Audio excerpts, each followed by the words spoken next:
அனைத்து உரிமை குரல் நண்பர்களுக்கும் வணக்கம். சீமானுக்கும் திமுகவுக்கும் இதுதான் வித்தியாசம் அப்படின்ற மாதிரி ஒரு நிகழ்வு நடந்திருக்கு. இந்த தகவல் குறித்த முழுமையான வீடியோல பார்க்க போறோம். வாங்க பார்க்கலாம். ஒரு பொதுக்கூட்டம்னா எப்படி இருக்கணும்? அங்க இருக்கக்கூடிய நிர்வாகிகள் அந்த மக்களை எப்படி நடத்தணும்? அவங்களுக்குள்ள எந்த ஒரு சலசலப்பும் வராம எப்படி பார்த்துக்கணும்? அப்படின்ற எல்லா கேள்விகளுக்குமே விடை வேணும் அப்படின்னா, நிச்சயமாக நாம் தமிழர் கட்சியை பார்த்து தான் தெரிஞ்சுக்கணும் அப்படின்னு நம்ம அனைவருக்குமே தெரிஞ்சிருக்கும். அந்த அளவுக்கு நாம் தமிழர் கட்சி தமிழ்நாட்டில இருக்கக்கூடிய எல்லா கட்சிகளுக்குமே பாடம் எடுக்கக்கூடிய ஒரு இடத்துல இருக்காங்க அப்படின்றது தான் நிதர்சனமான உண்மையாகவும் இருக்கு.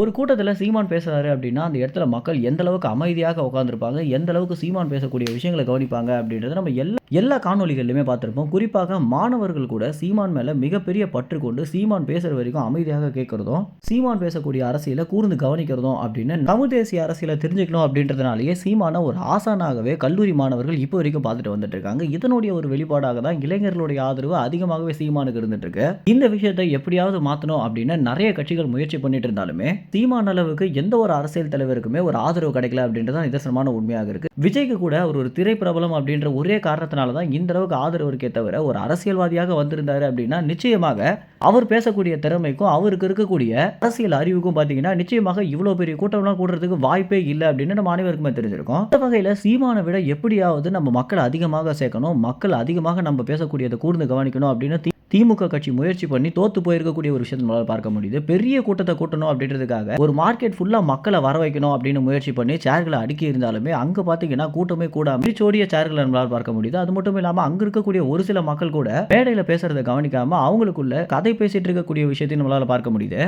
சீமானுக்கு அடுத்தபடியாக நாம் தமிழர் கட்சியில ஏதாவது தெரிஞ்ச முகங்கள் இருக்கா அப்படின்னு கேட்ட காலம் போய் தற்போது இடுமனம் கார்த்தி எங்க, சாட்டை துரைமுருகன் எங்க, ஃபாத்திமா எங்க, ஹுமாயூன் எங்க அப்படின்னு ஒவ்வொரு நிர்வாகிகளாக மக்கள் கேட்கக்கூடிய ஒரு விஷயத்தை நம்மளால பார்க்க முடியுது. இதுவே நாம் தமிழர் கட்சிக்கு கிடைச்சிருக்கக்கூடிய ஒரு மிகப்பெரிய வெற்றி அப்படின்னே சொல்லலாம். ஆரம்ப காலத்துல அண்ணா அவர்கள் பண்ணியிருந்த அரசியலை சீமான் அவர்கள் பண்ணிட்டு வந்துட்டு இருக்காரு. என்ன அவர் தமிழ் தேசியத்தோட பண்ணிட்டு வந்துட்டு இருக்காரு அப்படின்னு திராவிடத்திற்கு ஆதரவு அளிக்கக்கூடிய பல அரசியல் விமர்சகர்கள் கூட இந்த ஒரு கருத்தை தெரிவிச்சுட்டு வந்துட்டு இருக்காங்க. மேலும் இந்த தகவல் குறித்து நீங்க என்ன நினைக்கிறீங்க அப்படின்றது உங்க கமெண்ட்ஸ் தெரிவிங்க. நன்றி, வணக்கம்.